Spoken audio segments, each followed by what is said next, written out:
Tenemos a Majo, que va a ser la directora de orquesta en el día de hoy, mayormente. eh, la directora de orquesta. Y Majo, cuando tengas que cortarme, me cortas.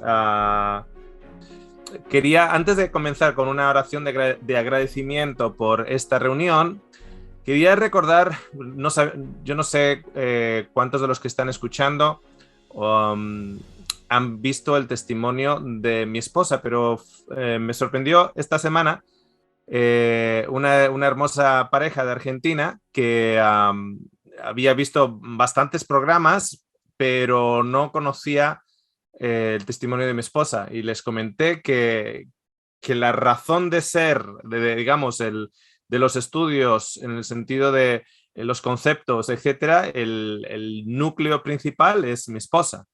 Entonces, ya aprovecho para decir a aquellos que no lo han escuchado, si hay dos testimonios, uno después del otro. El primero es el testimonio de la vida de Verónica, y es de Verónica y Teresa, una experiencia muy, muy hermosa en el 2010, que también miramos un poquitito de su vida y de su testimonio. Y luego es la presentación número uno de la serie Con Dios en el Fuego. Es digamos, lo que ha dejado colgado el testimonio número uno es el testimonio número dos en la primera parte de Con Dios en el Fuego. En la segunda parte de la serie Con Dios en el Fuego mostramos cómo hay que vivir agradeciendo. Y comentábamos algo en una respuesta en la primera parte, de cómo orar, vivir agradeciendo. Así que si a día de hoy te sientes bajoneado o bajoneada, acuérdate que la mejor manera de subir de salir de los pozos es a través de dar las gracias y tener un corazón agradecido.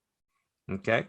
Así que te recomiendo también el número 2 de Con Dios en el Fuego para vivir en agradecimiento. Sobre todo cuando estás que no te apetece agradecer, sobre todo cuando te sientes que estás en un pozo. ¿De acuerdo?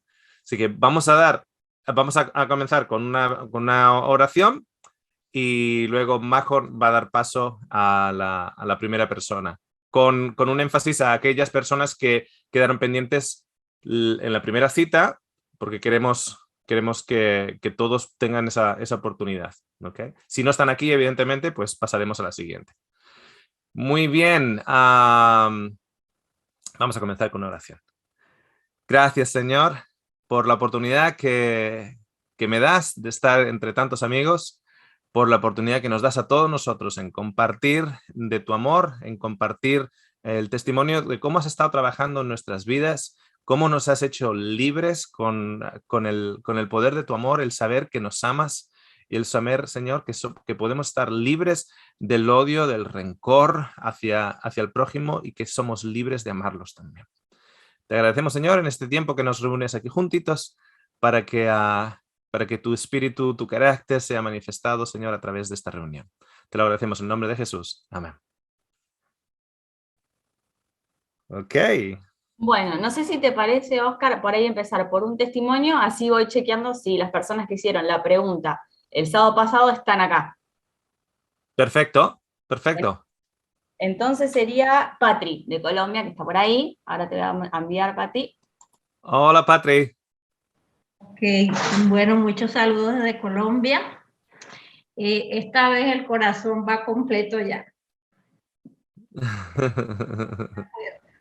En el 2018 fui farisea en un sistema que sin saberlo se me vino encima, conspirando en mi contra.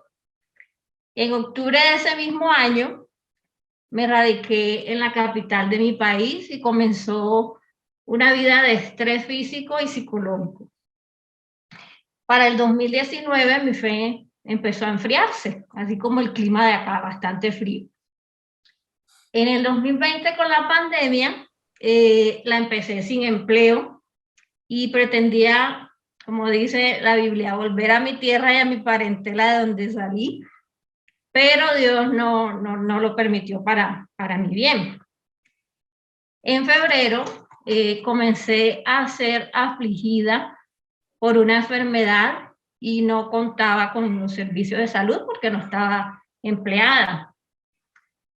En mayo, para la gloria de Dios, fui contratada nuevamente a trabajar. Pero en agosto de ese mismo año, sorpresivamente me quedé nuevamente sin empleo. Y la angustia fue mayor con la enfermedad que ya venía presentándose. Pero en septiembre me dieron un nuevo contrato. Y ahí fui cuando fui diagnosticada con cáncer. Y como dice el dicho, empezó Cristo a padecer. Bueno, en ese mismo mes inicié la serie Victoria en medio del fuego y luego de 7 días de agradecimiento, la verdad, todo empezó a cambiar. Todo empezó a cambiar anímicamente, espiritualmente y empezó a caer el velo poco a poco. Gracias a Liliana y Osvaldo, unos amigos de acá de la sala también, que vinieron a mí en mi oscuridad con una antorcha encendida, una luz encendida. En diciembre le compartí primero a mi familia ese gozo y también a mis compañeros de trabajo, lo que ya a esa altura Dios había hecho a mi favor, que era que solo con 2 sesiones de tratamiento ya el tumor estaba casi desaparecido y de 8 sesiones que me habían programado, pues solo 4 me harían. Le dije a mi padre que me era necesario pasar por Cartagena, mi tierra de origen, así como a él le fue necesario pasar por Samaria, porque yo necesitaba sanar y cerrar algunos ciclos para mi bienestar personal. Y mi hijo se rió como Sara cuando la visitó el ángel, porque no teníamos dinero para ir. Pero para el 9 de junio logramos viajar a Cartagena, teníamos tiquetes, teníamos el dinero.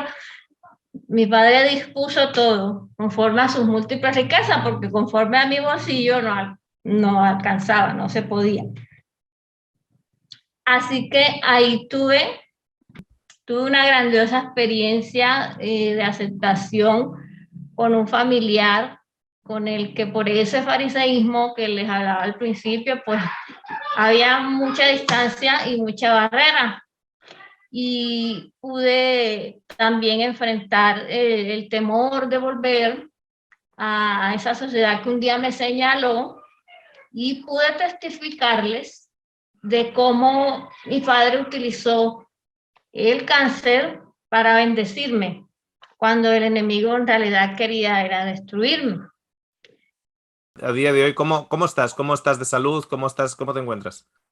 Sí, bueno, ya en septiembre fui operada y hasta hace poco, en esta semana, logré terminar otra fase del tratamiento. Así que ya el día de hoy puedo decir que vencí el cáncer y que, bueno, bendito sea el cáncer que me permitió conocer al Dios que no me habían enseñado.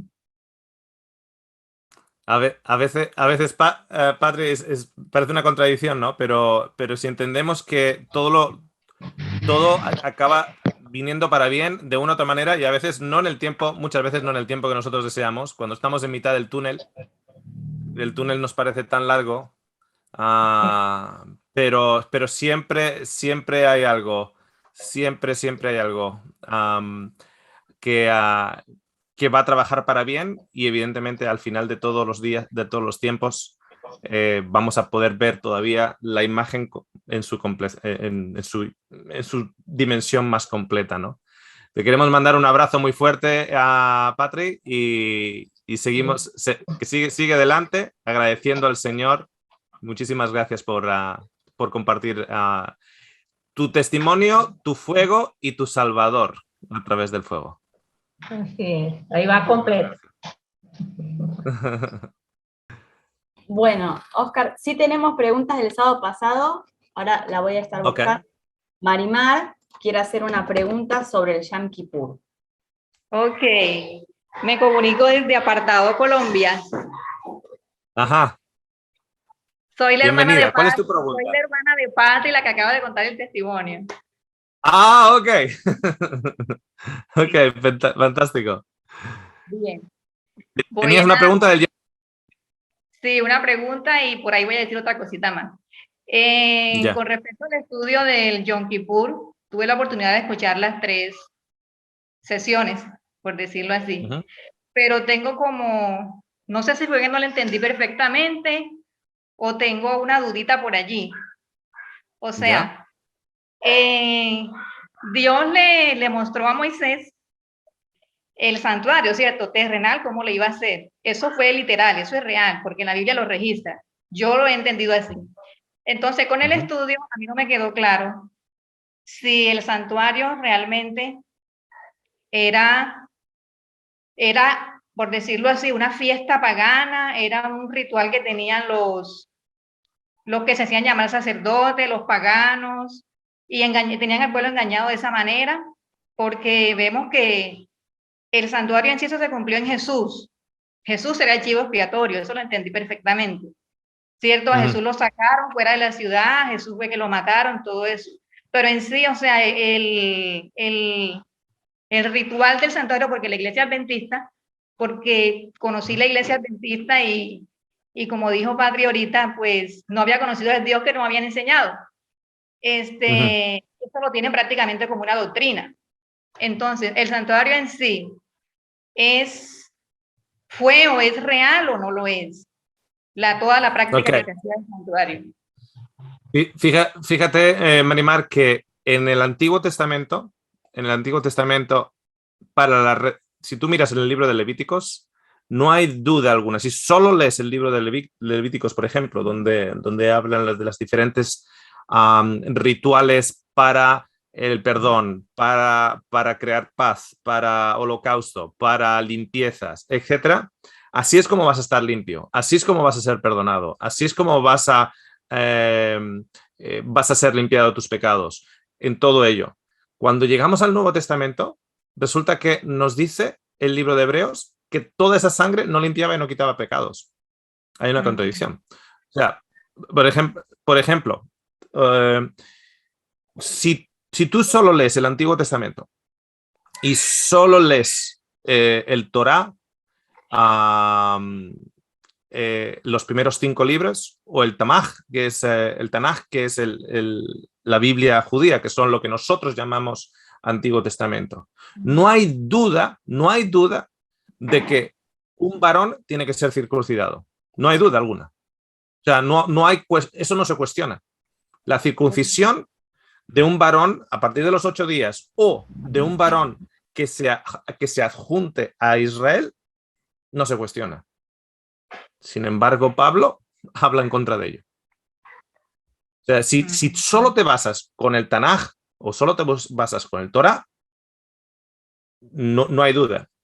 El libro de Hebreos usa el modelo del santuario porque está hablando a los hebreos. Pues eso se llama el libro de Hebreos. Entonces, es como que yo vaya a hablar a un joven que esté muy metido en las motos de motocross. Yo voy a hablarle de las cosas del Señor usando ejemplos de motocross, usando las bujías, las ruedas, los tacos, los cascos, etc.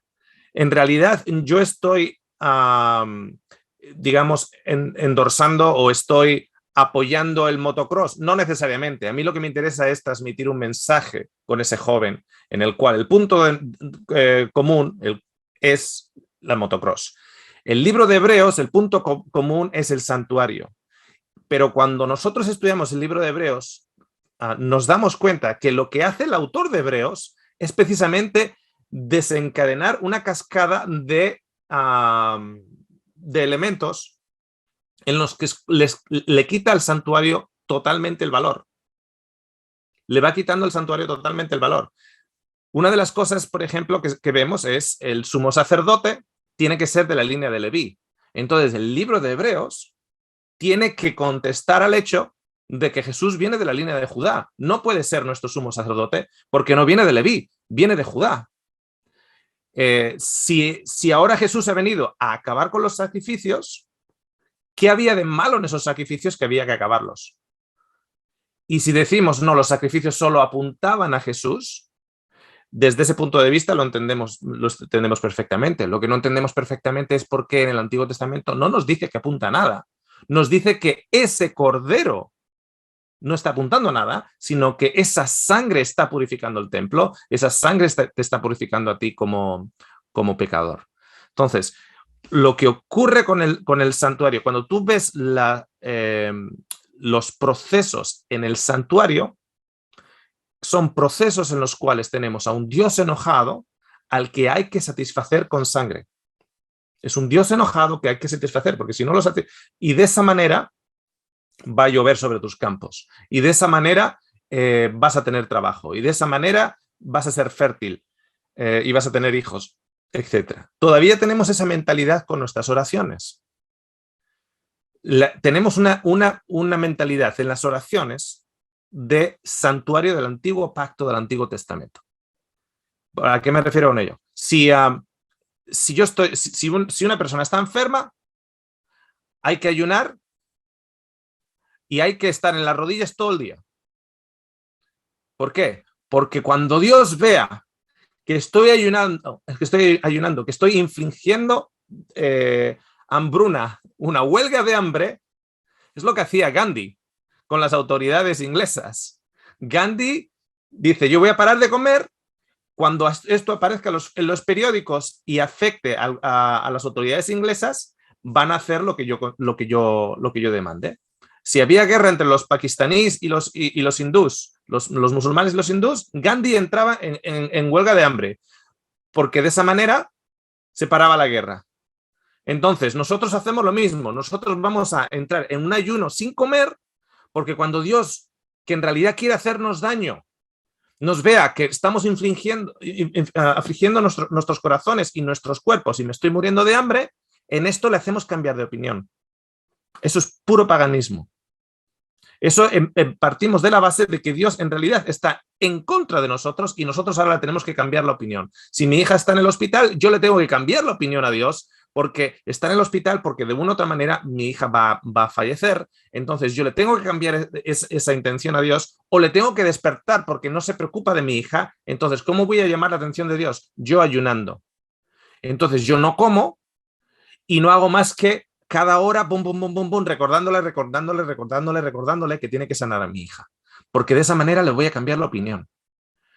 Partimos de una base equivocada, partimos de que Dios está enojado con nosotros. El santuario parte de una base equivocada. Parte de la base de que Dios en realidad lo que quiere es consumirnos y es precisamente esos sacrificios lo que lo calma, lo que lo apacigua desde ese punto de vista. De la misma manera que Jesús murió en la cruz, no porque fuera el único plan del enemigo de matarlo, sino que el enemigo manda un montón de planes, como mandó para eliminar a Job, manda un montón de planes y Dios dice, ese no.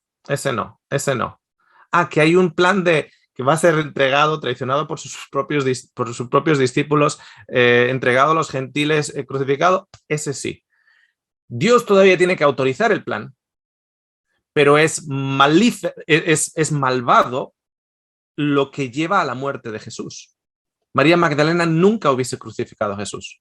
Fueron hombres con poca valía moral y con intenciones malévolas los que matan a Jesús. Si nosotros entendemos con la línea del santuario, si entendemos que Jesús tenía que morir, entonces nuestro héroe, amigos y amigas, es Judas. Porque si no encontráramos en el grupo una persona tan traicionera como Judas, Jesús no muere. Si Pilatos es tan honrado como Nicodemos, Jesús no muere. Si Herodes es tan honrado como José de Arimatea, Jesús no muere, porque no van a dar la orden de que muera. Entonces, Si aceptamos que tenía que morir desde ese punto de vista, nuestro héroe debería ser Judas, porque gracias a Judas Jesús muere. Gracias a Caifás Jesús muere. Claro, ¿a quién le entra a la cabeza que ahora tenemos que dar las gracias a Caifás y a Jesús? Ahora, cuando el santuario está establecido en el sentido que el ser humano tiene con relación a Dios. Ese sentido de santuario es fatuo, es incoherente, es imposible. De hecho, os recomiendo que leáis 2 de Corintios 3 y hagáis dos columnas. Una de la columna del Nuevo Pacto y otra de la columna del Antiguo Pacto. 2 de Corintios capítulo 3. Leéis todo y vais poniendo Nuevo Pacto, Antiguo Pacto. En el Antiguo Pacto nos dice que es pacto de muerte. El otro nos dice que es pacto de vida. Nos dice que es pacto de condenación el Antiguo. Pacto del Espíritu. Nos dice que uno tiene fecha de caducidad, que era incompleto. El otro nos dice que es eterno. Y vemos la argumentación de Pablo. Pablo dice, si es que ese fue, sí, la palabra sí, si tuviera gloria, si es que tiene gloria, no está diciendo que tenga gloria, dice, si tiene gloria, si aceptáis que ese tiene gloria, ¿cuánto más gloria al que da vida? Si es un pacto perfecto el santuario, ¿por qué tiene que acabar? Si es un pacto perfecto, ¿por qué tiene fecha de caducidad? ¿Por qué lo llama Pablo pacto de muerte? Y dice, si tiene gloria, no tiene gloria de justicia. En el mismo capítulo. La gloria que tenga, si es que la tiene. O sea, la palabra sí es importante cuando leáis ese capítulo. Si tiene gloria, no tiene gloria de justicia. No es de justicia la gloria que tiene. Entonces, es un pacto que tenía que colapsar. Entonces uno dice, espera un momentito, un Dios eterno da un pacto que tiene que colapsar. ¿O es que Dios está precisamente al nivel, se baja al nivel de la estructura mental que los egipcios, en este caso los hebreos, perdón, saliendo de Egipto, tienen en sus cabezas acerca de Dios? Cuando tú leas el Antiguo Testamento, te das cuenta que si bien Dios es el Dios más grande, viven en la narrativa en un concepto de paganismo. Es más grande que los otros dioses. Hay un reconocimiento a los otros dioses. No que sean tan grandes como Jehová, pero hay un reconocimiento. Su mente todavía es pagana. Y sus estructuras son paganas. Y el santuario colapsa. El libro de Hebreos, cuando tú lees el libro de Hebreos, te das cuenta que el autor de Hebreos lo que hace es colapsarlo. No apoyarlo, colapsarlo. ¿Okay? No sé si te he aclarado más o no, pero bueno, ahí dejamos deberes para hacer. Bueno, para unir un poco más o menos con esto, vamos a darle paso a otra persona que es Nicoleta, que ahora le voy a mandar, y le da paso aviso a Beatriz Belcastro que se vaya preparando también. Pero bueno, Nicoleta tenía una pregunta con el tema de cultos religiosos, entonces como por ahí para enganchar, que viene como un poco relacionado, que ahí le estoy mandando. Y bueno, y Beatriz, ahora después seguís vos. Perfecto. Hola. Nicoleta. Se me escucha, hola. ¿verdad? Sí. Hola, buenas tardes. Hola, Óscar. Hola a todos. Bueno, en primer lugar, darte las gracias por todos los estudios de Zoom, por los maratones de Apocalipsis, por los estudios sobre los milagros de Jesús. También gracias a todos los que participaron, porque debido a ello yo he descubierto más de Dios y he obtenido respuestas a mis dudas e inquietudes. Y como nos das la oportunidad para hacer preguntas y participar en directo, quiero lanzar la siguiente pregunta. Es con respecto al culto religioso. Yo soy adventista, soy de origen rumana, llevo más de 20 años aquí en España. Y mi pregunta sería la siguiente. ¿Cuál de los programas o cultos de adoración, y estoy hablando de los viernes por la noche, sábados por la mañana, sábados por la tarde, los rituales que tenemos como la Santa Cena, la Semana de Oración o la Thanksgiving Day, también hay sábados establecidos para ayuno? ¿Cuál deberían ser, digamos que, obligatorios en participación para así uno poder demostrar su religiosidad o que se le considerase un buen cristiano. Y también cuál debería ser la vestimenta en el caso de las mujeres, porque ahí siempre ha habido debate y disputas. Y mi pregunta surge debido a que por culpa de la pandemia o gracias a ello, he dejado de asistir de manera regular a la iglesia. Y aunque yo personalmente no siento culpabilidad por ello, ni siento que estoy haciendo algo mal o algo en contra de Dios, sí que noto cierta desaprobación por parte de mi familia y por parte de los miembros de la iglesia. Y se me recuerda el texto de Hebreos 10:25, que diría así como: no abandonemos la iglesia como tienen algunos por costumbre. Pues esa sería mi pregunta. Bueno, primero, antes que nada, recomendar la serie, no sé si la has visto o no. Sí, la he La dejo escuchado, para Casas de Luz. Casas de Luz, primer módulo y segundo módulo. ¿Okay? Primero, para entender que muchos de esos rituales, en realidad, hay un gran número de rituales dentro de la liturgia de las iglesias protestantes que tienen como origen el siglo XVIII, el siglo XIX en muchas de esas liturgias. Uno de las figuras más importantes es John Wesley, el reformador metodista, y se llama la iglesia metodista precisamente por el método. Todo tenía que tener un método. John Wesley a día de hoy, con los modelos de diagnóstico que tenemos a día de hoy, entenderíamos que sería John Wesley una persona muy, muy activa dentro del espectro del autismo. O sea, John Wesley escribe con 80 y tantos años: me estoy dando a la vagancia. Llevo ya 4 días levantándome, no me puedo levantar en los últimos 4 días más temprano que las 5 de la mañana.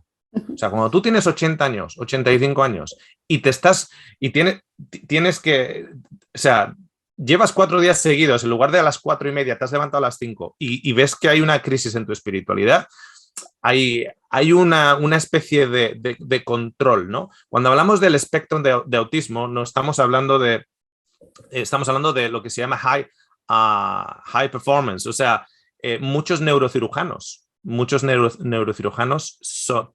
están dentro del espectro de autismo. O sea, son simplemente a nivel social, por ejemplo, tienen problemas, pero a nivel académico son brillantes, son superdotados. Mozart, el compositor Mozart, estaba dentro del espectro. ¿Okay? Entonces, cuando hablamos, por ejemplo, de John Wesley, se han estudiado mucho sus estudios, etcétera, y ahí está la línea que dice, bueno, John Wesley tenía ese aspecto de control, de superordenado, etcétera. Entonces, John Wesley ha traído muchas de las liturgias. Cuando hay que hacer semanas de oración, la estructura de 2 himnos, sermón, himno para detrás, etcétera. John Wesley ha traído muchísimo. Entonces tenemos que darnos cuenta también que igual sí, superdotado sí que era, pero igual hay que relajarse un poquitito en ciertas cosas, porque te puede volver loco. Una persona que se está levantando a los 85 años, media hora después, y cree que se le está cayendo todo su organigrama, ¿no? Y luego, lo que es las estructuras principales vienen precisamente de la época del auge de la Iglesia Católica. Y eso es lo que muchas personas nos dan cuenta, que lo que es la Iglesia en sí, la Iglesia está formada de gente, no de piedras. Son piedras vivas, no piedras de ladrillo o cemento, etc. Aquí nos estamos reuniendo. Esto es una reunión. Es una reunión. O sea, yo os puedo decir una cosita, que aquí en Australia todas las iglesias y todas las denominaciones en los últimos 18 meses han perdido mínimo un 50% de sus congregaciones. Un 50% de sus congregaciones, pentecostales, adventistas, bautistas, metodistas, un 50% de sus congregaciones. Si había 80, ahora aparecen 35. Si iban 100, ahora están yendo 50, 52. Así, el 18. Ahora bien, secularmente hay artículos que repiten la siguiente conclusión. En los últimos 18 meses, exponencialmente ha aumentado el interés espiritual globalmente. Globalmente. O sea, fijaros la contradicción. Globalmente, el nivel espiritual y la intencionalidad de querer saber más de las cosas espirituales, querer saber más de qué pasa en la vida después de la muerte, qué pasa con Jesús, qué pasa con el cielo, hay un cielo, todas esas preguntas, en la mente secular ha habido un crecimiento exponencial tremendo. Y al mismo tiempo, paralelo a ello, las congregaciones en las iglesias se han reducido a la mitad. ¿Qué significa? Que el organigrama, la estructura, no es relevante ya. La estructura, el mensaje de salvación es relevante porque es eterno. Pero la estructura, el paquete en el cual tú tienes enrollado el regalo que es Cristo, es totalmente irrelevante. El empaquetado es irrelevante. Entonces, si nosotros no nos damos cuenta que el empaquetado es irrelevante, podemos tener el mejor de los regalos. Pero es como estas gentes que tienen una invención, que son muy un genio y tienen un invento muy genial, pero no tienen nada de idea de promoción. Necesitan promocionarlo, necesitan saber, porque si tengo un invento perfecto. Un cuñado mío hace ya, os estoy hablando de 25 años atrás o más, en Estados Unidos, fue a la casa de un hombre, un inventor, y este inventor se levantaba todas las mañanas, iba al auto y orinaba dentro del auto. Orinaba dentro del auto en el depósito de donde se supone que tiene que ir la gasolina. ¿Sabes por qué? Porque llevaba el auto en su propia orina, en cualquier líquido, le echaba Coca-Cola, le echaba cualquier cosa, agua con sal, le echaba de todo, iba al auto. ¿Y qué pasó? Pues es un hombre que era un ermitaño, el paquete era no sabía empaquetar el mensaje. Si nosotros no nos damos cuenta que estamos viviendo en la frontera, en el cambio de la frontera con la informática cuántica, con las redes de comunicación, etcétera, si no nos damos cuenta de eso y todavía estamos en sentarnos en las bancas como el emperador Constantino determinó, y eso, tenemos un mensaje de amor de Dios muy hermoso, un interés fuera aumentado exponencialmente, pero no hay un puente de comunicación. Y el puente de comunicación es un formato arcaico del siglo XIX y del siglo V, que no es ni siquiera un formato bíblico del Nuevo Testamento. Con eso, yo creo que tenemos que ser un poquito más normales a la hora de empaquetar el mensaje. Esto que vemos aquí, desde el punto de vista bíblico, es una reunión. ¿Por qué? Porque estamos interesados en las cosas espirituales y tenemos unas reuniones. ¿Cómo es posible que en iglesias locales haya 20 personas y en los forums de Zoom, a lo largo, en diferentes forums de Zoom, ha subido exponencialmente? Y no es solo la pandemia, sino que es el interés de la gente. El interés de la gente está ahí. La otra cosa también que ocurre es lo siguiente. Si una persona tiene una opinión diferente, en ciertos formatos no se puede decir la opinión diferente. Entonces te acallan. Y como te tienes que callar, tienes que decir amén. Tú dices amén con la boca, pero dentro estás diciendo así, pero no tiene sentido para mí. Entonces, ahora, por ejemplo, Patri decía, estoy aquí, está la hermana y tengo una amiga que está aquí también. No levanten las manos, pero ¿cuántos de ustedes en un formato arcaico, en un paquete de papel viejo donde tienen el regalo de la salvación, comparten con un vecino y desde la iglesia de ladrillo te están diciendo tráelo aquí y tú estás diciendo por dentro, ni loco, no lo quiero traer ahí. No lo quiero traer ahí. Muchos años atrás grabé un montón de DVDs mi esposa y yo gastamos mucho dinero y empezamos a ir casa por casa y dimos estos DVDs.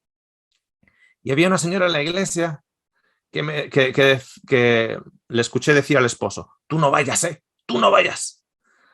O sea, y va a coger el DVD y dice, no está ni la dirección de la iglesia ni nada. Le digo, señora Delma, es que no quiero que nos encuentren. Y me dice, ¿por qué no? Le digo, porque van a venir aquí y la van a conocer a usted. No quiero que nos encuentren. Entonces... Perdón que te interrumpa, pero dime. hay muchísimas preguntas y testimonios. Sí, perdona. Ok. Ver la casa de luz, modo 1 y modo 2. Tienes que ser más agresiva, majo. ¡Pum! Interrúmpeme. Me da cosa. Ahora le voy a mandar la solicitud a Beatriz y le voy a decir a Esperanza que se prepare, que tiene un testimonio para dar. Ok, perfecto. Ahí Beatriz, estoy Beatriz. mandando a activar eso. Te escuchamos, Beatriz. Bárbaro. Bueno, yo soy de La Plata, capital de la provincia de Buenos Aires de Argentina. Encantado. Bueno, la verdad me pasa lo que me pasó lo que le pasó a mucha gente, que para mí la pandemia fue una bendición, todo lo contrario a lo que a mucha otra gente le pasó, ¿no? Yo realmente no quiero contar toda mi historia porque en realidad quiero ir apresurando para que todos puedan preguntar. Pero bueno, vi todo, Oscar. Yo le agradezco a Dios que me haya guiado hacia tu canal, porque bueno, te agradezco muchísimo porque a vos te utiliza de una manera especial, realmente. A todos. Es cierto, a todos, sí, porque además yo te conozco a través de Joel Barrios, que te nombró una vez en un sermón, y yo dije, bueno, si lo nombra debe ser bueno, y por eso empecé. Y así fui, durante la pandemia empecé a meterme en YouTube y tenía una sed espiritual y una sed de Jesús impresionante. Y bueno, y realmente la fui saciando. Y ustedes son los que realmente aportaron mucho, Dios a través de ustedes, por supuesto. Bueno, mi pregunta es la siguiente. Yo digo, ¿no? O sea, Dios sabía todo, o sea, cuando... Dios sabe lo que iba a pasar, sabía que íbamos a pecar, todo sabe Dios, cuando, ¿no? Él es ¿Cuál fue el motivo por el cual Él crea al hombre? Si sabe que vamos a pecar y vamos a pasar por todo esto. ¿Por qué Él sabía que íbamos a pasar por todo esto? ¿Por qué nos crea? Bueno, primeramente, evidentemente hay un enorme nivel de especulación por el hecho de que, en la respuesta me refiero, por el hecho de que, evidentemente, si todas nuestras dudas van a ser completadas al final, hay un nivel de especulación, es claro. Perdóname, Oscar. Yo lo que quería en mi respuesta. Tu opinión, claro, tu opinión. Sí, claro. Entonces, en mi respuesta, fíjate, Beatriz, que evidentemente muchos de los que están escuchando saben que tenemos programas, un programa, por ejemplo, Dios desea que todos sean salvos, ¿no? Entonces, hay una persona que me dice, espera, entonces, ¿cuál es el punto entonces de Dios de crearnos? Si al final todos vamos eventualmente, de una u otra manera, eventualmente vamos a ser salvos, aunque sea pasando por el fuego, aunque sea pasando por la experiencia del rey de Babilonia, como fue Nabucodonosor, con las bestias, etc. Entonces, ¿cuál es el punto entonces de crearnos? Mi respuesta fue la siguiente. Es precisamente la única razón que tiene punto el crearnos. ¿Por qué digo esto, Beatriz? Porque sabiendo todo, ¿por qué nos va a crear para perdernos? Eso todavía es más loco. Eso es más loco todavía, sabiendo que. Entonces, ¿cuál es el punto de crearnos sabiendo que nos vamos a perder? O sea, ¿cuál es el punto? ¿Cuál es la utilidad de esa vida que ha sido creada precisamente para perderse? Sabiendo Dios que eso es así. La única explicación que yo he encontrado que tiene más lógica, aparte de que vemos en los estudios que tenemos, que creo que tenemos respaldo bíblico al respecto, evidentemente, pero es precisamente el hecho de que en este proceso haya al final una buena noticia. Porque si no, ahí sí que te estamos en inglés se dice en un pickle, en un problema muchísimo más grande. Entonces, cuando nosotros hemos interpretado que el proceso en el cual estamos pasando ahora es un proceso negativo, pero Pablo nos dice que todo mal que viene acabará de una u otra manera siendo para bien. Siendo para bien. Hay posible, si yo, por ejemplo, Beatriz, en estos momentos, yo te doy tú detrás mío ves un transformador de 3000 voltios y 150 amperios, alta tensión, y yo te doy los dos cablecitos, tú los ves ahí chispeando, ¿no? Y yo te digo, Beatriz, agarra con la mano derecha un cable y agarra con la mano izquierda otro cable. Tú me vas a decir, ¿estás loco? No, ni loco. ¿Por qué? Porque tú previamente, o cuando pusiste la plancha un día, o cuando pusiste la estufa un día, o cuando eras pequeñita y estaba jugando con una batería, o lo que sea, ya has recibido un mordisco de la electricidad. Ya has recibido un mordisco de la electricidad. Entonces tú sabes que cuando te dio la electricidad, en algún momento se te encogió el brazo, y te dio como un latigazo. Por eso tú no vas a coger el de alta tensión. Porque ya has recibido un latigazo. En estos momentos no hay nadie aquí que no haya experimentado los latigazos de este mundo caído. Todos hemos experimentado esos latigazos. ¿Qué va a garantizar en una nueva tierra donde no vaya a haber, donde no nos vamos a hacer daño los unos a los otros? Porque hemos experimentado el dolor, porque hemos experimentado el daño, porque hemos experimentado el sufrimiento. Entonces, hasta cierto punto, lo explico de esta manera, esta vida es como el latigazo de la electricidad para que cuando estemos en el lugar perfecto no se nos ocurra acercarnos a los transformadores y agarrar los cables. Es precisamente la memoria de este lugar lo que nos habilita para el siguiente. ¿Okay? Bueno, le voy a mandar a Esperanza, que tenía para acá para contar el testimonio. Ahí te mando. Ahí se me fue. Ahí está. Y después le decimos que se vaya preparando a Marce. Ajá. Ahí soy yo. Sí, Esperanza, sí. Ahí, ahora. Te estaba tratando de buscar en la pantalla. Sí, ahí estás. Me muero, no puedo creer. Bueno, ¿Cómo estás, Esperanza? testimonio. Feliz, muerta de calor. Y a mil, porque tengo el pesebre y... ¡Ah, no me puedo creer, qué bueno! Mirá, te cuento así rapidito. Testimonio. Destornillador martillo. Fatal. Ajá. Fatal. Me fue Para clarificar, para el resto, Destornillador Martillo es una serie que tenemos para parejas que son de 3 partes, ¿ok? Unidos en una carne o algo así. Para aquellos que no lo hayan visto. Ok. Dinos. Ay, qué nervios. Bueno, me lo recomendó una amiga en la puerta de la iglesia. Horrible, porque yo comiéndole el cuero a mi marido ahí en la puerta de la iglesia, y ella también. Entonces me dice, mira, Oscar sacó uno, somos súper seguidores tuyos ahí, bueno. Entonces lo puse a escuchar, fue tremendo. Conozco a mi esposo de los 19 años y Destornillador Martillo soy la caja de herramientas, soy un desastre. Yo diciendo que era él esto, él aquello. Fue tan buena, está tan bueno ese seminario que me explotó la cabeza. Yo siempre echándole la culpa a él, que era todo lo contrario, cuando nos empezaba a decir, bueno, busquen cualidades y qué sé yo, me costaba un montón, hasta que después me di cuenta tantas cosas, dije, y yo que quería dejar a este hombre, qué divino, ¿cómo lo voy a dejar? Bueno, espectacular, al punto de que, mirá, mi esposo siempre veía a los chicos con los ukeleles y qué sé yo, decía, estos están refumados, ¿qué hacen con eso? Para decirte que me regaló, mirá. ¡Ah, perfecto!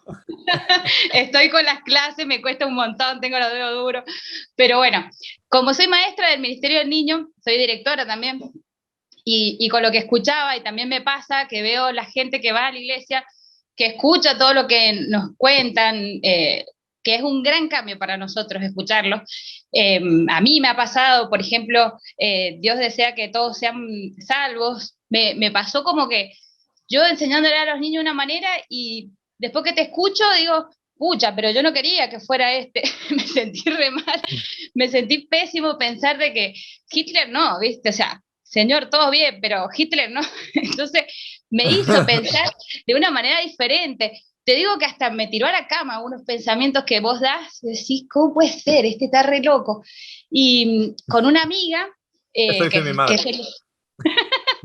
que me escucho, y en realidad me gustaría que, es una bendición que me escucharas, porque mira, lo mismo que te pasó a vos, le pasó a ella hace poquito, falleció su esposo, está sola con 2 niñas, y me dice, quisiera saber cómo te fue a vos en el momento de que vos dijiste, bueno, listo, nos fuimos, la despedimos, y nos quedamos haciendo el duelo en la casa, pero hay que salir a juntarse a un cumpleaños, tenemos que ir a una Navidad todos juntos, pero como que todos juntos, pero me falta, viste, mi compañera.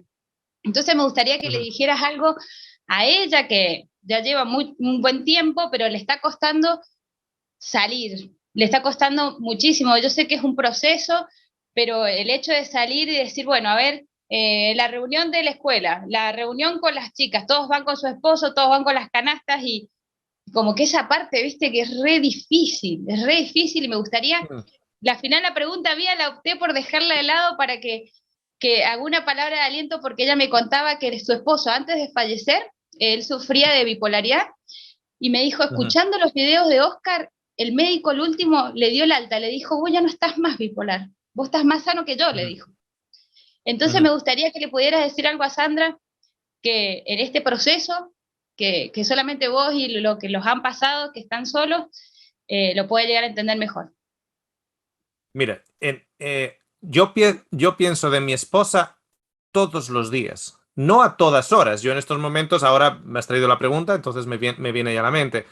No a todas horas, pero todos los días, absolutamente todos los días. No hay, si yo enciendo mi móvil, ahí está el mensaje, pero está la cara de mi esposa en mi móvil. Yo todas las noches su foto es la última cosa que miro, y un agradecimiento a Dios. Y su foto es la primera cosa que veo cuando enciendo el móvil. Y pienso de ella continuamente. Eso no va a cambiar. Yo soy uno de los afortunados que he tenido el privilegio de tener a mi media naranja, de encontrar a mi media naranja acá. Pero en mi mente también tengo el hecho de que todo va a trabajar para bien. O sea, uno puede decir, no, bueno, pero es que eso es lo que tú eliges creer. Claro, sí, también puedo elegir creer que todo va a ser una ruina y que nada vale para nada, también eso lo puedo elegir. Pero no, prefiero elegir que pensar que todo está dentro de un plan. Ha habido tantas y tantas personas que han venido al Señor solo a través del testimonio de mi esposa, que me refuerza además ese convencimiento. Entonces, el esperar de que no vamos a tener ese vacío, eso no, a mí no me ha ocurrido. Yo tengo el vacío de mi esposa. El que se crea que yo no lloro por mi esposa cuando me llega así como una especie de, como cuando abres una ventana y estás despistado y te viene como una oleada de viento y te deja como frío. Ok, de la misma manera me viene una oleada de añoranza, de morriña, como dicen en Galicia, de añoranza, y me emociono y lloro por 30 minutos, por 30 minutos, no, por 30 segundos. O sea, y ahí cojo el ukulele y canto una canción de Los Chunguitos que le cantaba a mi esposa, ¿no? Si me dan a elegir entre tú y la riqueza, me quedo contigo. Y nada, y después de Los Chunguitos, luego canto alguna otra cosa en ukulele y me recupero de esa oleada de frío que me haya llegado, ¿no? De esa añoranza. Eso siempre va a estar ahí. No pasa nada. Eso no significa que yo estoy entrando en depresión. No. Es parte de lo que ahora es mi realidad. Ahora, para mí, el vivir continuamente es vivir en Cristo en el sentido de, con el gozo del Señor, hacerlo mejor en lo que tengo ahora. ¿Qué no tengo? Yo no me puedo estar viviendo en lo que no tengo en estos momentos. En estos momentos no tengo mi esposa aquí al lado, pero tengo a mis 2 hijas, tengo a mi hijo con mi nuera, o sea, ¿qué tengo? El problema es que nosotros, cuando nos fijamos en lo que no tenemos, siempre vamos a hacer los agujeros más grandes. Siempre vamos a hacer, porque no tengo esto, no tengo esto, no tengo esto. Fijaros que en la historia que nos cuenta Génesis, el problema era la fruta que no podían o que no tenían, no todas las otras que sí tenían. Entonces yo no puedo estar viviendo día a día en lo que hay que no está aquí, hay que no está aquí, hay que no está aquí, porque me puedo perder el crecimiento de mis hijas en hermosas mujeres con sus... O sea, yo me tengo que concentrar en lo que sí tengo.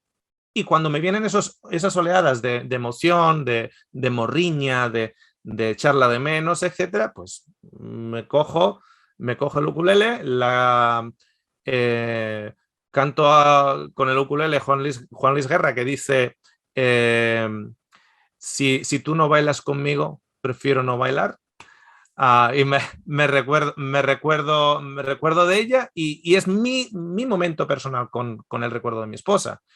Entonces, yo lo que no entiendo, por ejemplo, es dentro del cristianismo, esa ola del cristianismo que se pasa la mitad de la vida diciendo, vienen los tiempos finales, vienen los tiempos finales, vienen los tiempos finales, ahora hay elementos en el mundo que parecería que en sus mentes no son los tiempos finales de ese punto de vista y ahora quieren pararlo. No, que hay que parar, que hay que firmar una petición para que el gobierno pare esto, que hay que parar aquí, que hay que parar allá.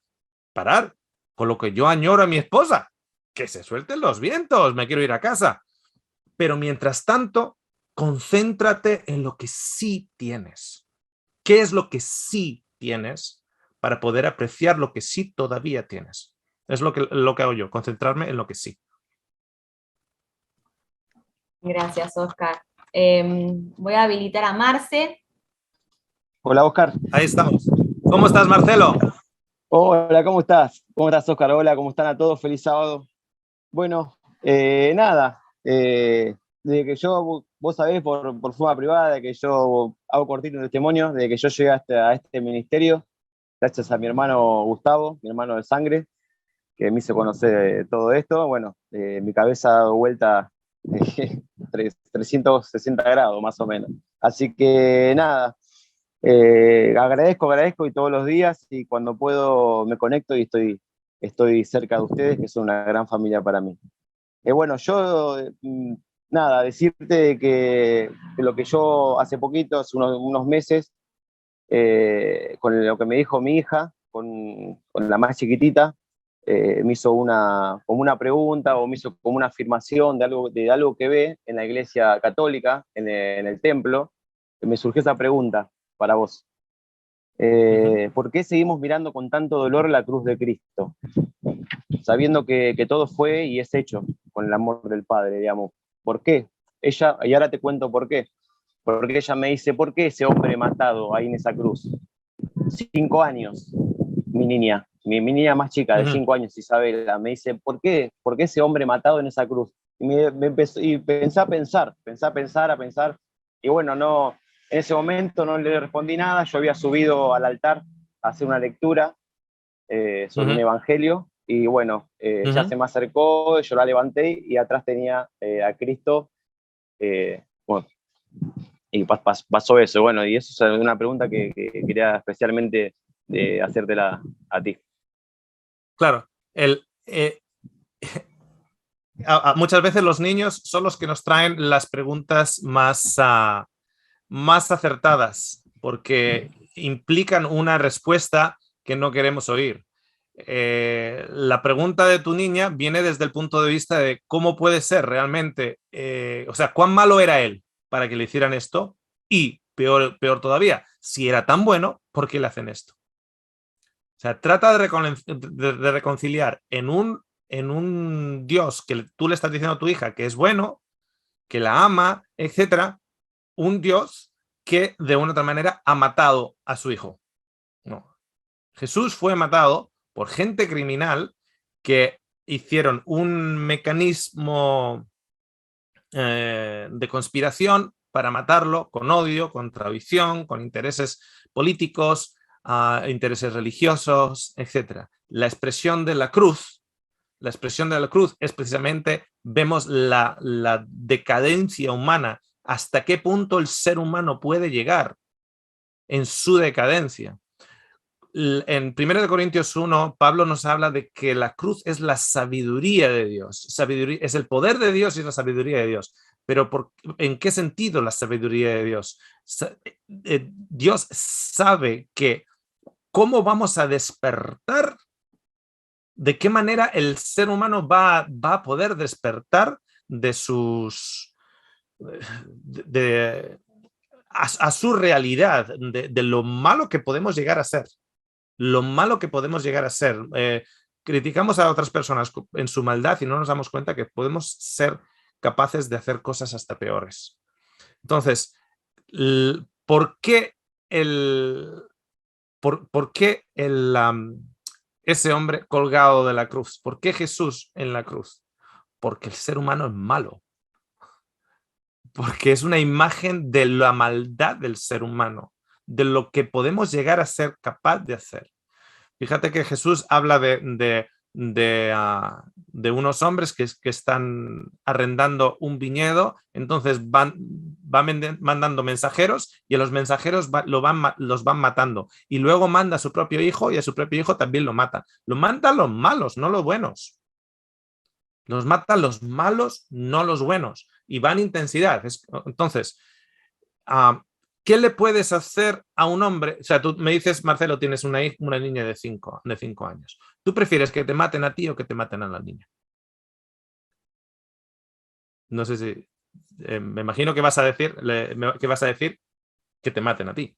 Entre que te maten a ti, ¿correcto? ¿Qué te va a doler más? Sí, obvio, dar la vida por mis hijos, sí. Efectivamente. ¿A ti qué te va a doler más? ¿Que te maten a ti o que te maten a la hija? ¿Qué te va a doler más? Que me maten a mi hija. Ok. Va a doler más. A nivel de dolor, el más alto es que te maten a la hija. Ok.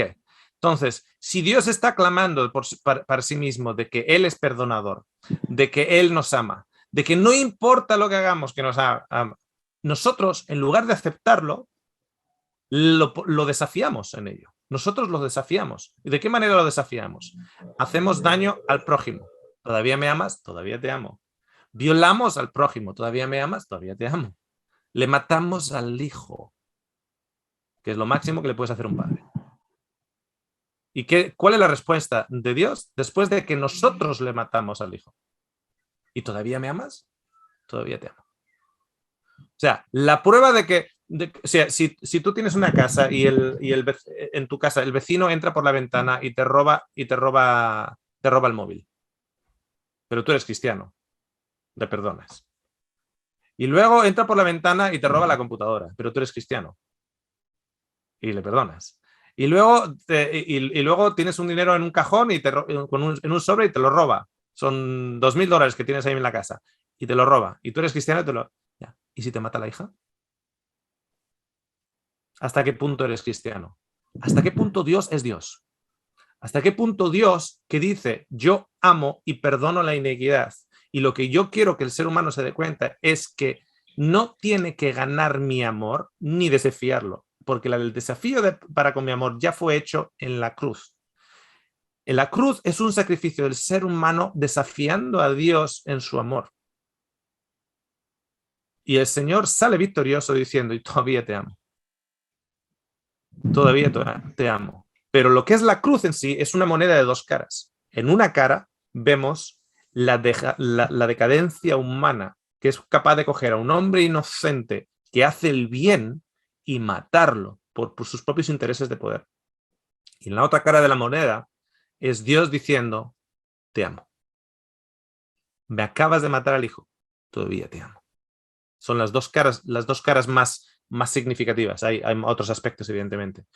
Por eso es el saber, es la sabiduría de Dios y es el poder de Dios para salvación, para salvarnos de nuestra rabia, de nuestro politiqueo, de nuestros intereses mezquinos, de nuestro odio, de nuestra manera de que para que Dios me afecte a mí tengo que hundir al otro.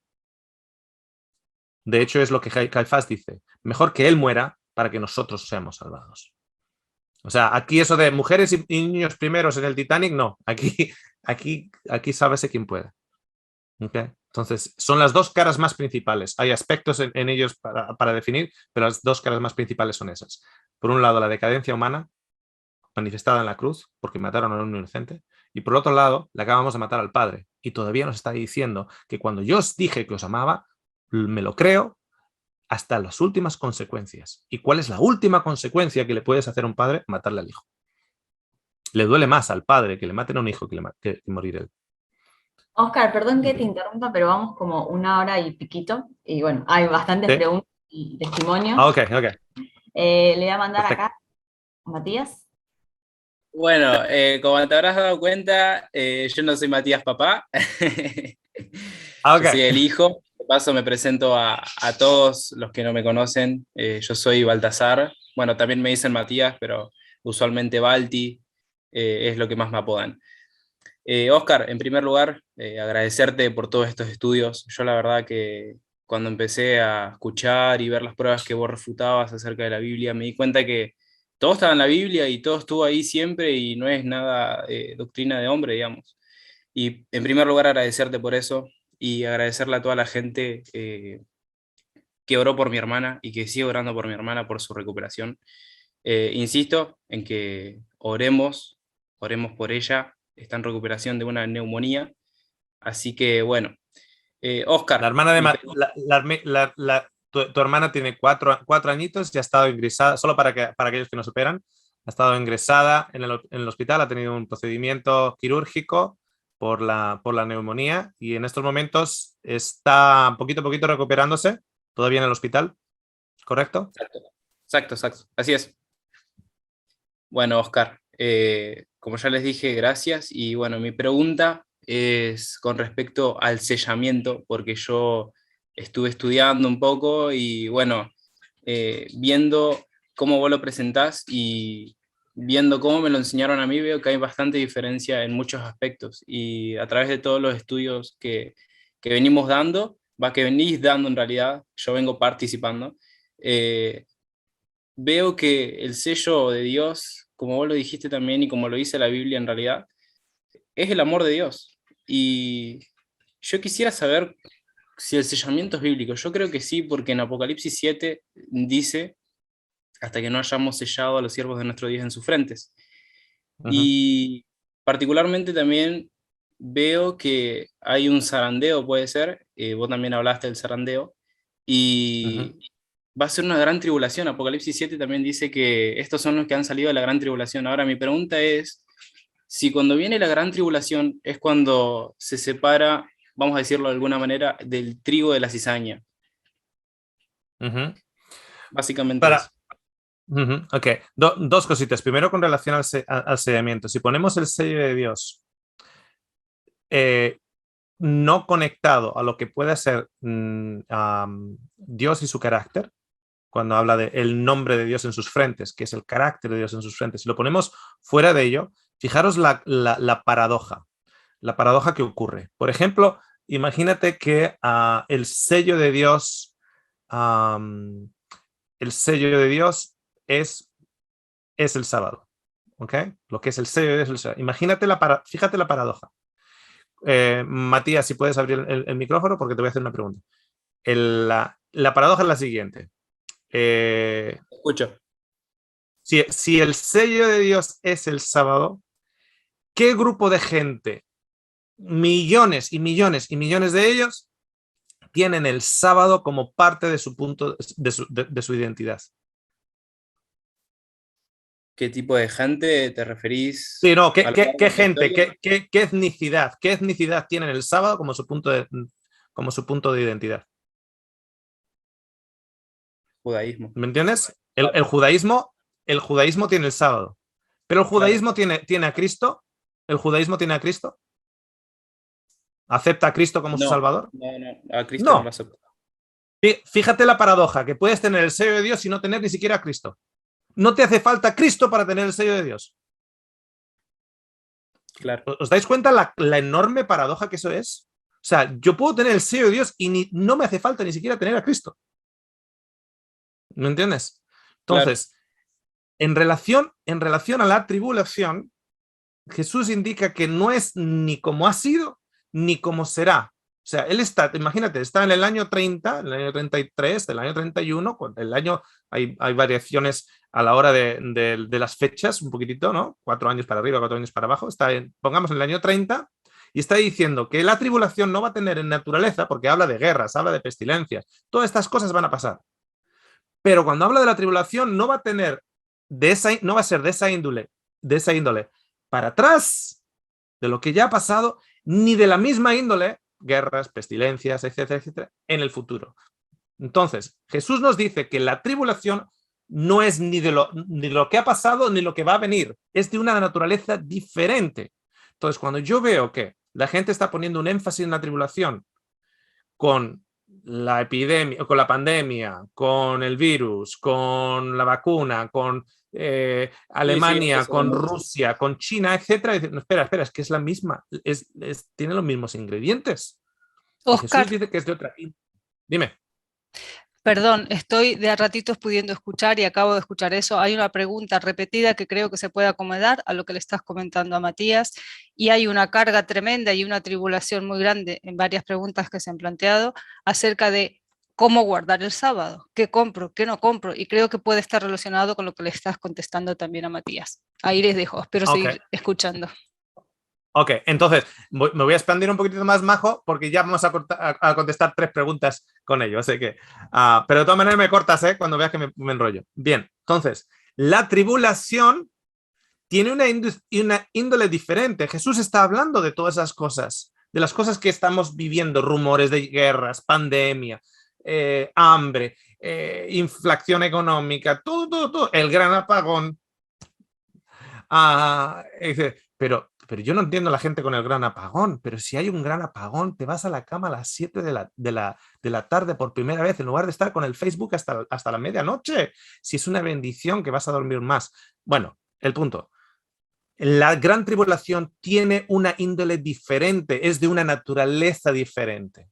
Cuando yo voy al libro de Apocalipsis, cuando yo escucho las palabras de Jesús, cuando yo veo los conceptos que nos habla Pedro acerca del fuego, de consumir con fuego, con fuego que viene con el poder de fuego en su boca, etcétera, etcétera. Bueno, eso es diferente, eso sí que no lo he visto antes.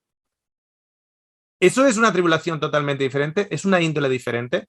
Entonces, la gran tribulación a nivel personal, que luego se convierte, sí, claro, sí es una experiencia personal, pero para todas las personas, al final es personal y colectivo al mismo tiempo, tiene la naturaleza diferente, es una naturaleza de una tribulación divina, y si ves en los estudios del milenio, tienen como punto común lo siguiente: el lago de fuego. Eso es diferente, eso no es rumores de guerra, eso no es pandemia, el lago de fuego, eso sí que es diferente. Y en el lago de fuego hay conciencia.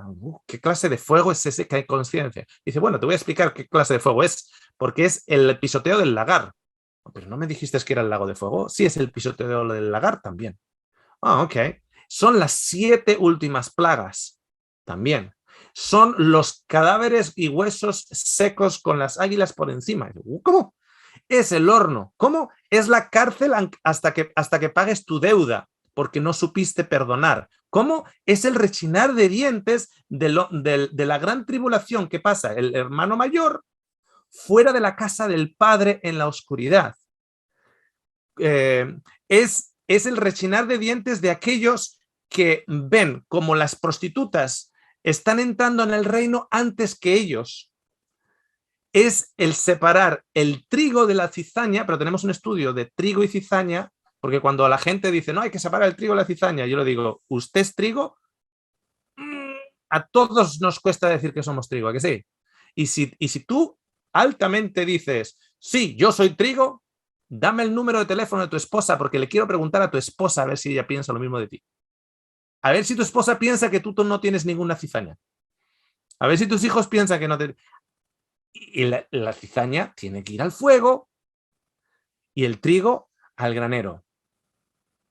Y luego tenemos un lagar donde se pisotean las uvas para sacar vino, pan y vino, granero, pan y vino, son los símbolos del pan y vino. Esta es la gran tribulación. La gran tribulación es la cruz de Cristo, porque Jesús dice que si quieres ser mis discípulos y nadie viene al Padre si no es a través de mí, tienes que coger la cruz y seguirme a mí. La gran tribulación es el ser roto, el ser crucificado con Cristo, en que nuestros corazones sean circuncidados. Y esa tribulación no tiene una índole de pandemia, no tiene una índole de guerra, esa tribulación. Eso por un lado. Y como ya Mary me comentó un poquitito más hacia el lado del sábado, yo descanso el sábado. Yo el sábado, si quieres hacer una reserva, por ejemplo, nutricional conmigo, vas a la página web y no vas a ver en mi sábado. Claro, puede ser tu sábado, pero porque yo vivo en Australia, pero yo en mi sábado yo descanso. En el sentido de que yo no tengo actividades ahora, pero descanso con mi familia y con mi familia disfrutamos el sábado, etc. El problema con el sábado, con muchas personas que dicen guardar el sábado, si quieres guardar la ley, Pablo nos dice que tienes que guardarla completamente. En el momento que tú enciendes el auto y hay una chispa, estás generando un fuego, acabas de romper el sábado. Eso para que lo sepáis. O sea, si vas a guardarlo,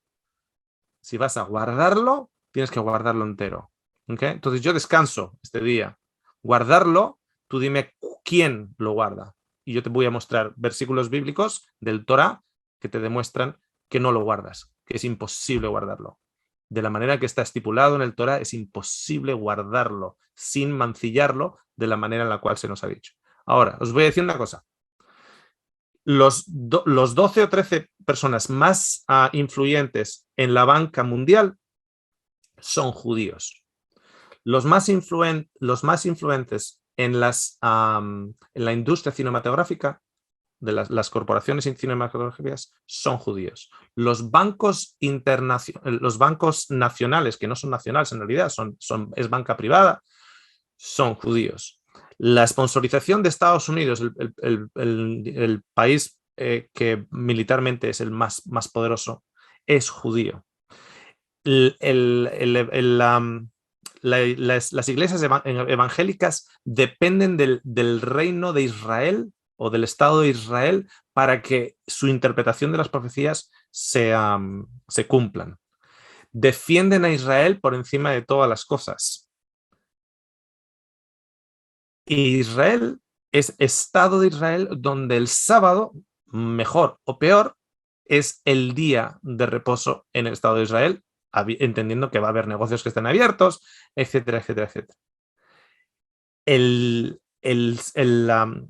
La corporación sionista es una de las corporaciones más poderosas. Cuando hablamos, por ejemplo, de los Illuminati y los elitistas, etcétera, etcétera, etcétera, los sionistas están integrados en todo ello.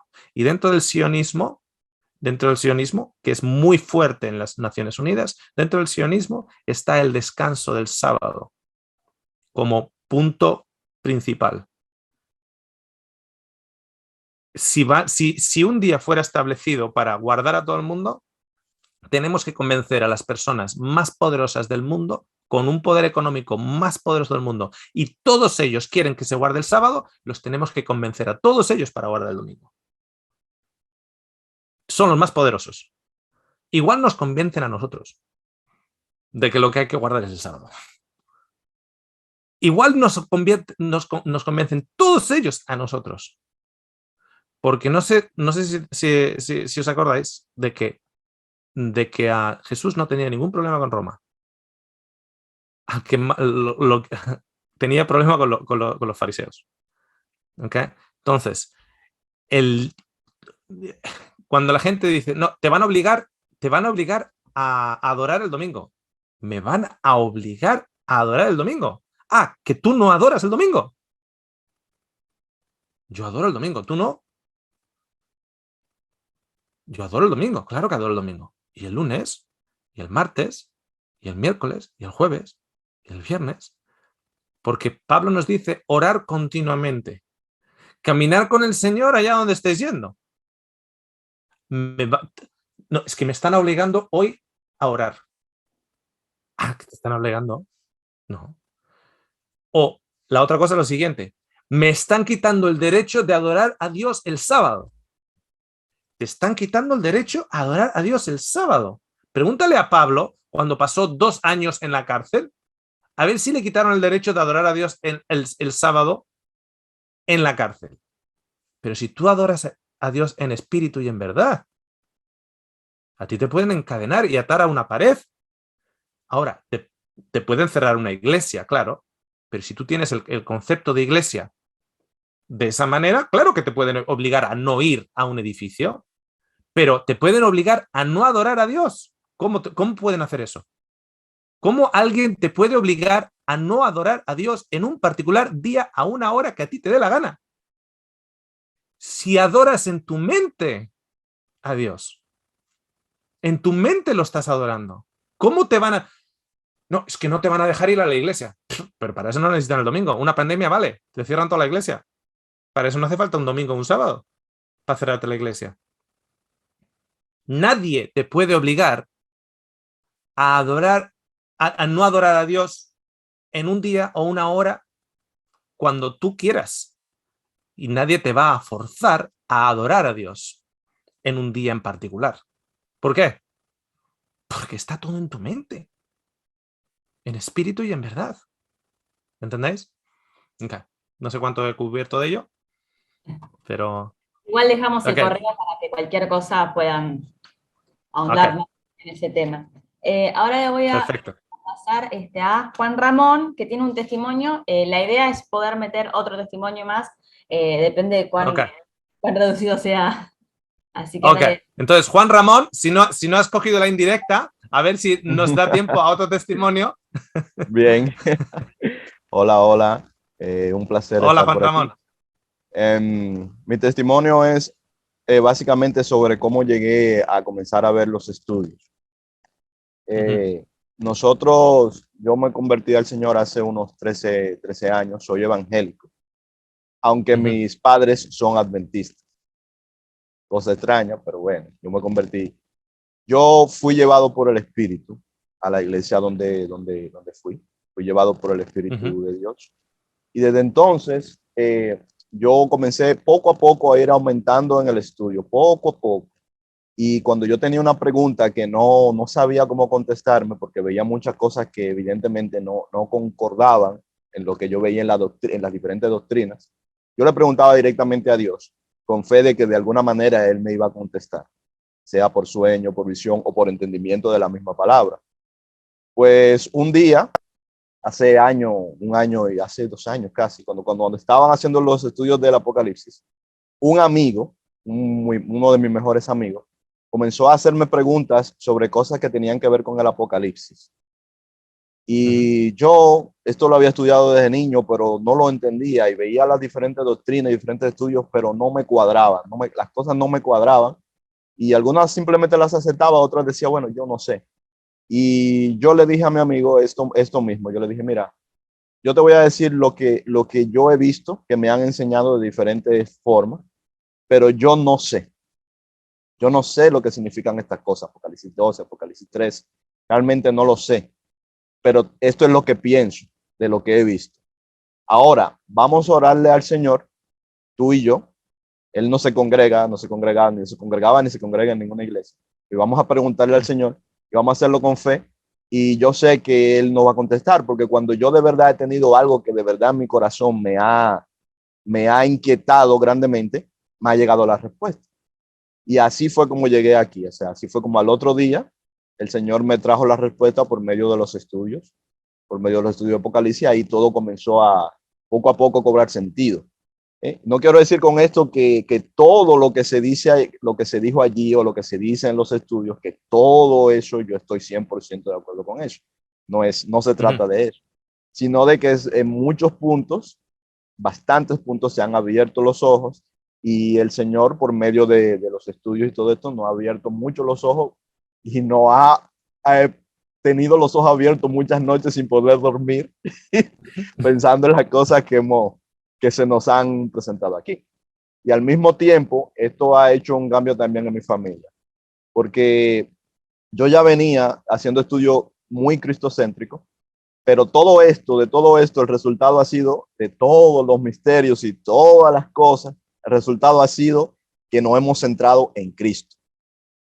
Ese ha sido el resultado, porque es curioso de que tanto misterio, tantos detalles, tanta revelación, lo que nos ha llevado al final es a centrarnos en lo principal, en Jesucristo. Y eso ha sido un punto de unión también con mis padres, con amigos que son católicos, con amigos que son adventistas, de que ese mensaje tan fuerte, tan revolucionario de Cristo, del amor de Cristo, de qué es lo que es ese amor, de qué es lo que es su nombre, ¿verdad?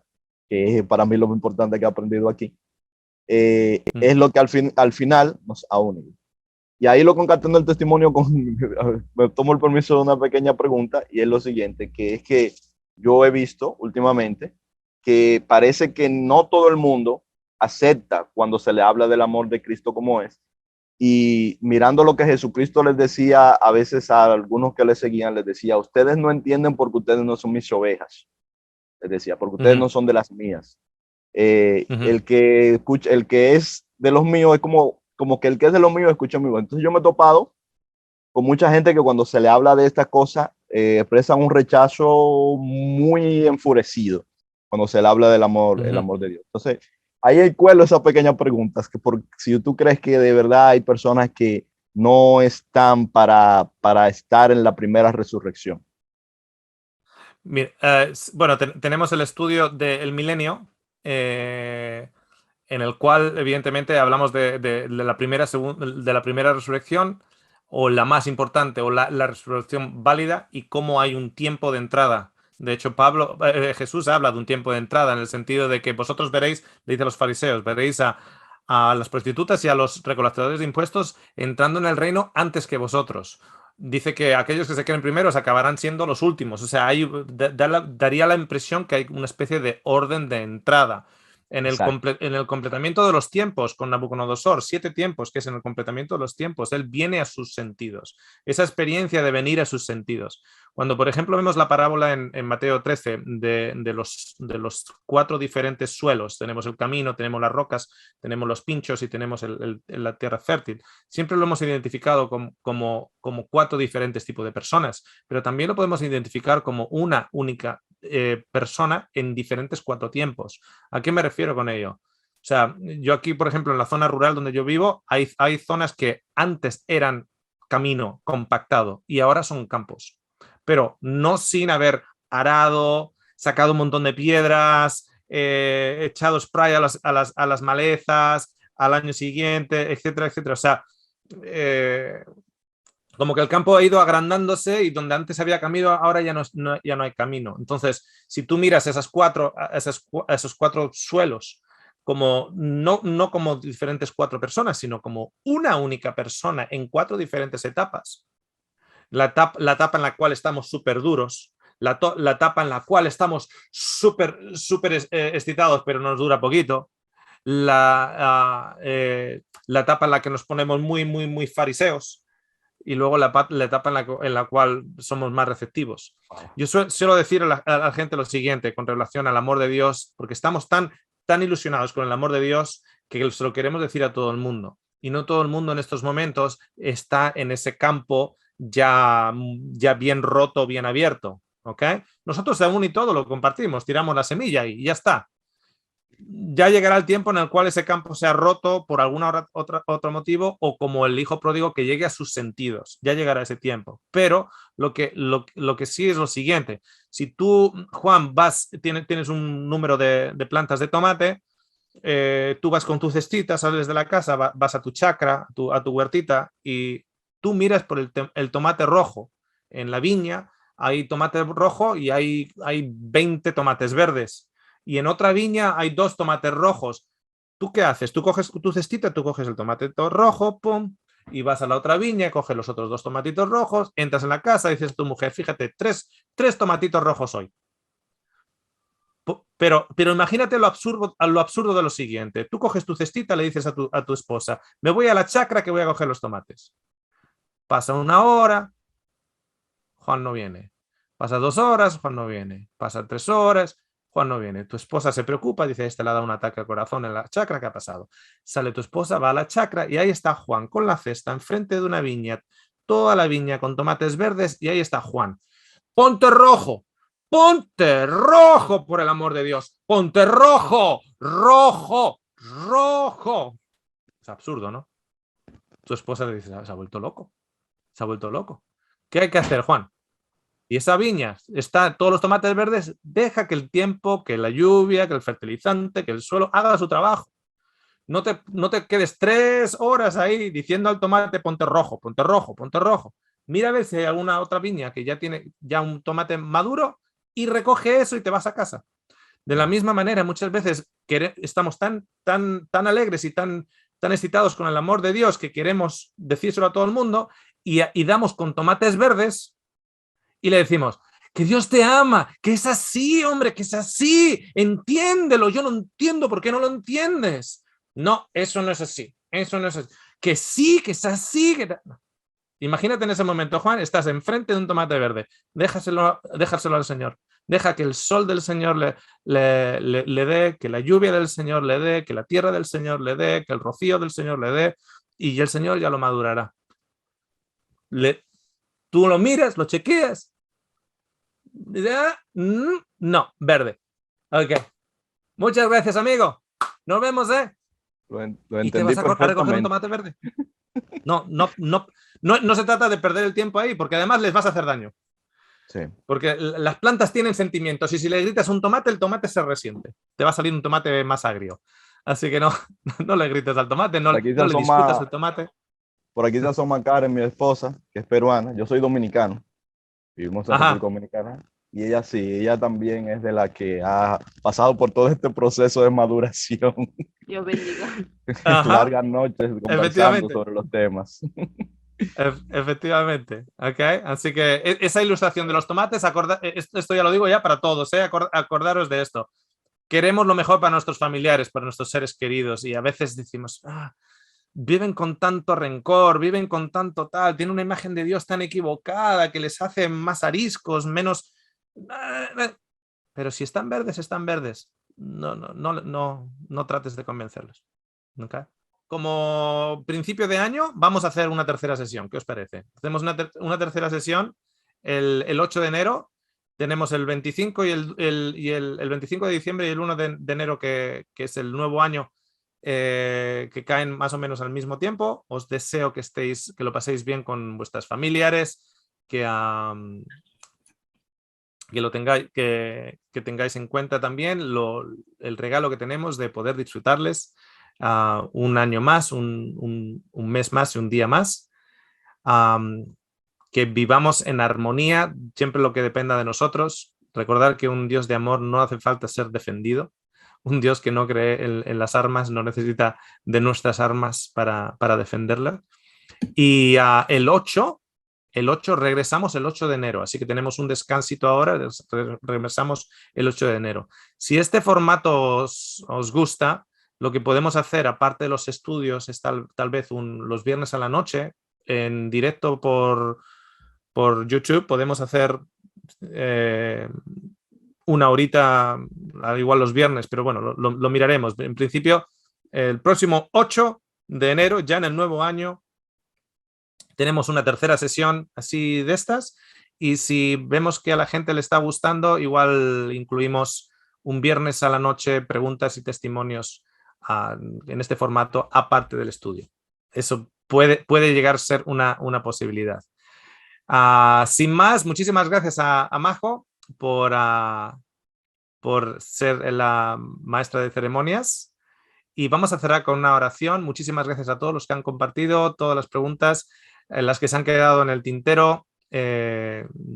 No es nuestra intención de que nada se quede en el tintero, simplemente que nos agrada además que haya tanta gente que tenga inquietudes y al mismo tiempo testimonios, por cierto. Dios es bueno siempre, siempre, en todo momento, en todo lugar. Eso lo tenemos que tener tan metido porque las dificultades las pasamos todos. Todos las pasamos, las dificultades. ¿Okay? Mi esposa siempre solía decir, quieren la fe que tenemos, pero no al Dios que tenemos. Y lo importante para pasar por las tribulaciones es en qué Dios estás creyendo. Si el Dios en el que crees está contigo, está por ti y te lleva de la mano y estás convencido de ello, esa tribulación se convierte en una lección incomparable para la eternidad. Vamos a cerrar entonces con una oración. Muchísimas gracias, Padre, por la oportunidad que nos das de estar un tiempo juntos y hablar de ti, a hablar de la esperanza que tenemos en ti, del amor que tenemos por ti y el que tú nos llenas. Señor, tenemos seres queridos en estas fechas que esperamos poder ver y apreciar estos momentos que en este lado de la eternidad, en este mundo caído, estos momentos entre familia y seres queridos hay que atesorar